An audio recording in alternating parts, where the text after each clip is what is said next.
حضور صلی اللہ علیہ وسلم کے زمانے میں عرب کا یہ دستور تھا کہ جب کہ ان کے یہاں کوئی بچہ ہوتا تو دیہات سے آنے والی داہیوں کے حوالے کر دیتے تھے تاکہ دیہات میں بچے کی نشو و نما بہتر ہو اور وہ خالص عربی زبان سیکھ سکے۔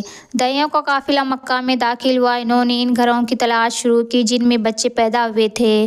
اس طرح بہت سی داہیاں جناب عبدالمطلب کے گھر بھی آئیں اور نبی کریم صلی اللہ علیہ وسلم کو دیکھا، لیکن جب انہوں نے معلوم ہوا کہ بچہ تو یتیم پیدا ہوا ہے تو اس خیال سے چھوڑ کر آگے بڑھ گئیں کہ یتیم بچے کے گھر آنے سے ہمیں کیا ملے گا۔ اس طرح داہیاں آتی رہی جاتی رہیں، کسی نے آپ کو دودھ پلانا منظور نہ سمجھا اور کرتے بھی کیسے۔ یہ شہادت تو حضرت حلیمہ سعدیہ رضی اللہ تعالیٰ عنہا کے حصے میں آنا تھا۔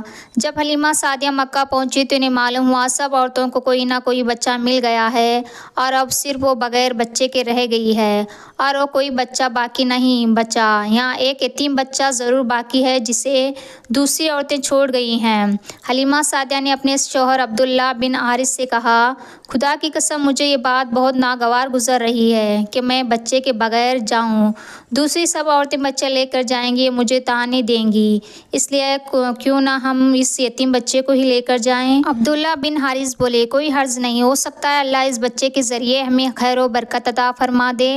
چنانچہ حضرت حلیمہ سعدیہ رضی اللہ تعالیٰ عنہا عبدالمطلب کے گھر گئیں۔ جناب حضرت عبدالمطلب اور حضرت آمنہ نے انہیں خوش آمدید کہا۔ پھر آمنہ نے انہیں بچے کے پاس لے آئیں۔ آپ اس وقت ایک اونی چادر میں لپٹے ہوئے تھے۔ وہ چادر سفید رنگ کی تھی، آپ کے نیچے ایک سبز رنگ کا ریشمی کپڑا تھا۔ آپ سیدھے لیٹے ہوئے تھے، آپ کی سانس کی آواز کے ساتھ مشک کی خوشبو نکل رہی تھی۔ حلیمہ سعدیہ رضی اللہ تعالیٰ عنہا آپ کے حسن و جمال کو دیکھ کر حیرت زدہ رہ گئیں۔ آپ اس وقت سوئے ہوئے تھے، انہوں نے جگانا مناسب نہ سمجھا، لیکن جو ہی انہوں نے پیاس سے اپنا ہاتھ آپ کے سینے پر رکھا آپ مسکرا دیے اور آنکھیں کھول کر ان کی طرف دیکھنے لگے۔ حضرت حلیمہ سعدیہ رضی اللہ تعالیٰ عنہا فرماتی ہے، میں نے دیکھا آپ کی آنکھوں سے ایک نور نکلا جو آسمان تک پہنچ گیا۔ میں نے آپ کو گود میں اٹھا کر آپ کی دونوں آنکھوں کے درمیان پیار کیا۔ پھر میں نے آپ کی والدہ اور حضرت عبدالمطلب سے اجازت چاہی، بچے کو لے کر قافلہ آ گئی۔ میں نے آپ کو دودھ پلانے کے لیے گود میں اٹھا لیا تو آپ دائیں طرف سے دودھ پینے لگے۔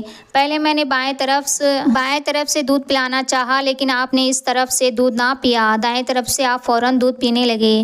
بعد میں بھی آپ نے یہی عادت رہی، آپ صرف دائیں طرف سے ہی دودھ پیتے رہے، بائیں طرف سے میرا بچہ دودھ پیتا رہا۔ پھر قافلہ روانہ ہوا۔ حلیمہ سعدیہ رضی اللہ تعالیٰ عنہا فرماتی ہے، میں اپنے خچر پر سوار ہوئی، آپ کو ساتھ لے لیا۔ اب جو ہمارا خچر چلا تو اس قدر تیز چلا کہ اس نے پورے قافلے کی سواریوں کو پیچھے چھوڑ دیا۔ پہلے وہ مریض ہونے کی بنا پر سب سے پیچھے رہتا تھا۔ میرے خواتین ساتھی حیران سے مخاطب ہوئے، اے حلیمہ، یہ آج کیا ہو رہا ہے؟ تمہارا خچر اس قدر تیز کیسے چل رہا ہے؟ کیا یہ وہی خچر ہے جس پر تم آئی تھی اور جس کے لیے ایک ایک قدم اٹھانا مشکل تھا؟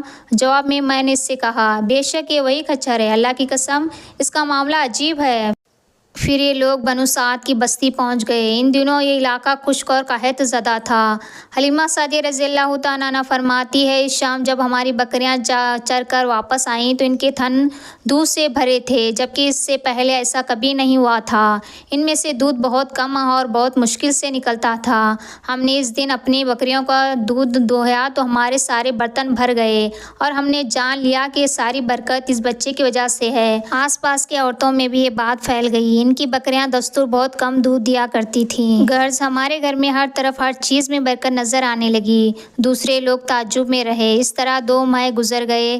2 ماہ میں ہی آپ چلنے پھرنے لگے۔ آپ 8 ماہ کے ہوئے تو باتیں کرنے لگے اور آپ کی باتیں سمجھ میں آتی تھی۔ 9 ماہ کی عمر میں تو آپ صاف گفتگو کرنے لگے۔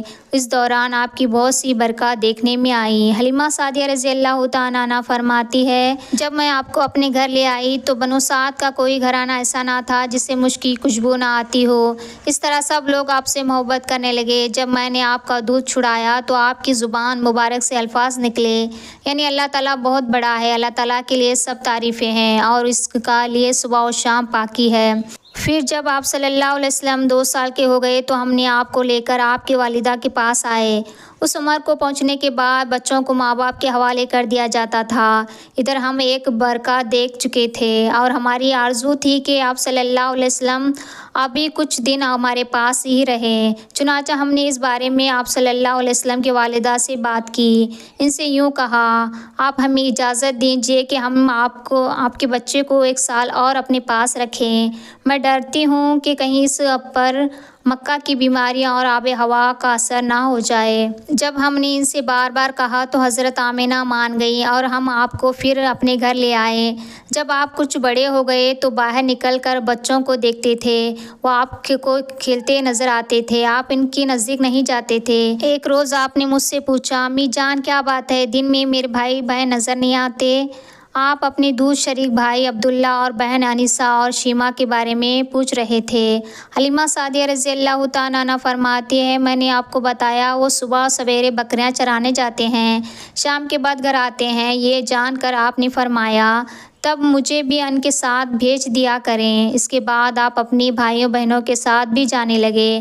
آپ خوشی خوشی جاتے اور واپس آتے۔ ایسے میں ایک دن میرے بچے خوف زدہ انداز میں دوڑتے ہوئے اور گھبرا کر بولے، امی جان جلدی چلیں ورنہ بھائی محمد ختم ہو جائیں گے۔ یہ سن کر ہماری تو ہوش اڑ گئے۔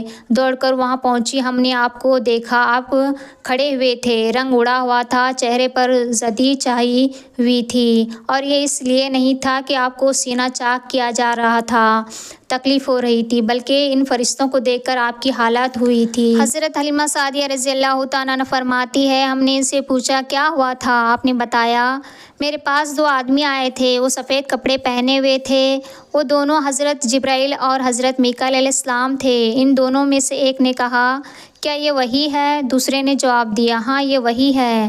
پھر وہ دونوں میرے قریب آئے، مجھے پکڑا اور لٹا دیا۔ اس کے بعد انہوں نے میرا پیٹ چاک کیا اور اس میں سے کوئی چیز تلاش کرنے لگے۔ آخر انہیں وہ چیز مل گئی اور انہوں نے اسے باہر نکالا اور پھینک دیا۔ میں نہیں جانتا وہ کیا چیز تھی۔ اس چیز کے بارے میں دوسری روایت میں یہ وضاحت ملتی ہے کہ وہ سیاہ رنگ کا ایک دانہ سا تھا۔ یہ انسان کے جسم میں شیطان کا گھر ہوتا ہے اور شیطان انسان کے بدن میں یہیں سے اثرات ڈالتا ہے۔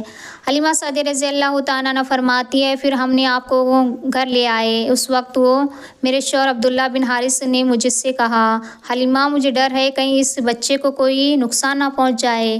میں نے اس سے کہا ٹھیک ہے۔ پھر ہم آپ کو لے کر مکہ کی طرف روانہ ہوئے۔ جب ہم مکہ کے بالائی علاقے میں پہنچے تو آپ اچانک غائب ہو گئے۔